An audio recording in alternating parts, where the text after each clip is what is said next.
Since about that time, war had been literally continuous, though strictly speaking it had not always been the same war.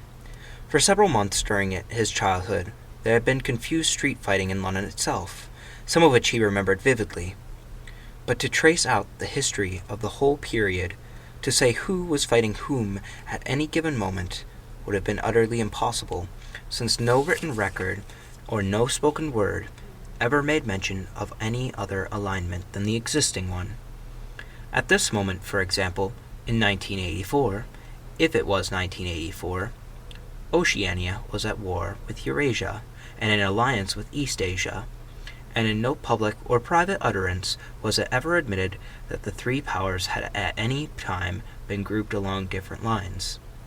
Actually, as Winston well knew, it was only 4 years since Oceania had been at war with East Asia and in alliance with Eurasia.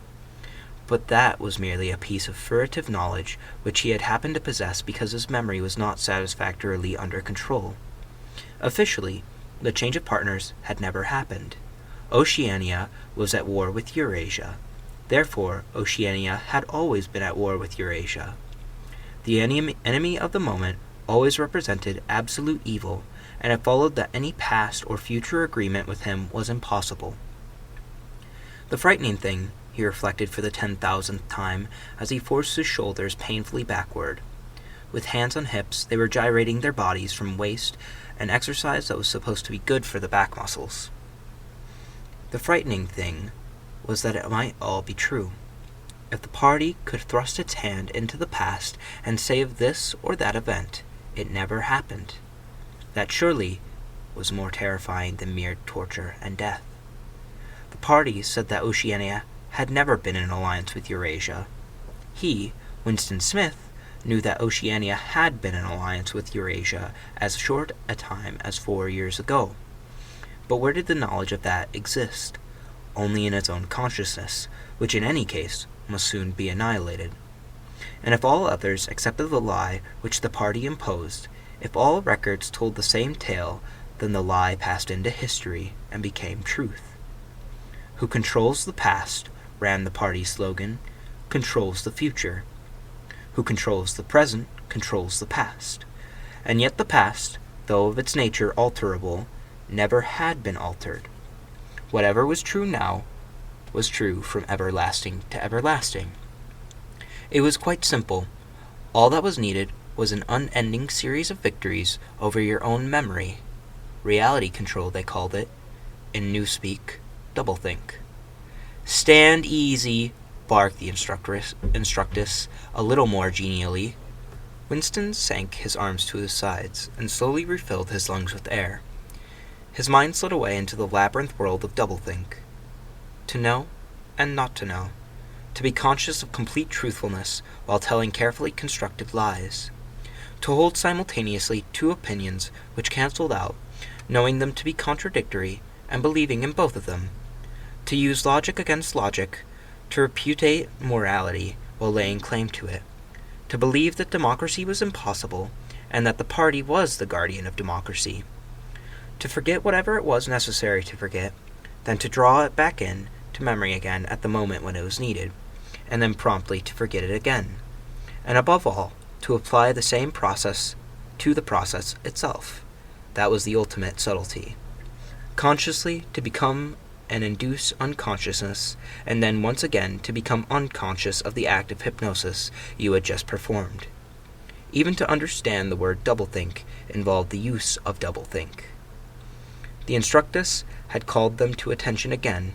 "And now let's see which one of us can touch our toes," she said enthusiastically. "Right over from the hips. Please, comrades, 1, 2, 1, 2. Winston loathed this exercise, which sent shooting pains all the way from his heels to his buttocks, and often ended in bringing on another coughing fit. The half-pleasant quality went out of his meditations. The past, he reflected, had not merely been altered, it had actually been destroyed.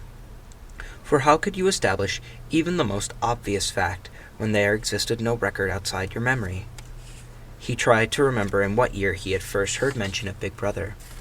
He thought it must have been at some time in the 60s, but it was impossible to be certain. In the party histories, of course, Big Brother figured as the leader and guardian of the revolution since its very earliest days. His exploits had been gradually pushed backwards in time until already they had extended into the fabulous world of the 40s and the 30s, when the capitalists in their strange cylindrical hats still rode through the streets of London in great gleaming motor cars or horse carriages with glass sides. There was no knowing how much of this legend was true and how much invented. Winston could not even remember at what date the party itself had come into existence. He did not believe that he had ever heard the word ingsoc before 1960, but it was possible that in its old speak form, English socialism, that is to say, it had been current earlier. Everything melted into mist, and sometimes, indeed, you could put your finger on a definite lie. It was not true, for example, as was claimed in party history books, that the party had invented airplanes. He remembered airplanes since his earliest childhood. But you could prove nothing. There was never any evidence. Just once, in his whole life, he had held in his hands unmistakable documentary proof of falsification of a historical fact, and on that occasion, "Smith!" screamed the shrewdest voice from the telescreen. 6079, Smith W. Yes, you. Bend lower, please. You can do better than that. You're not trying. Lower, please. That's better, comrade. Now stand at ease, the whole squad, and watch me. Sudden hot sweat had broken out all over Winston's body. His face remained completely inscrutable, never showing dismay, never show resentment. A single flicker of the eyes could give you away. He stood watching while the instructress raised her arms above her head, and one could not say gracefully, but with the remarkable neatness and efficiency, bent over and tucked the first joints of her fingers under her toes. There, comrade, that's how I want to see you doing it.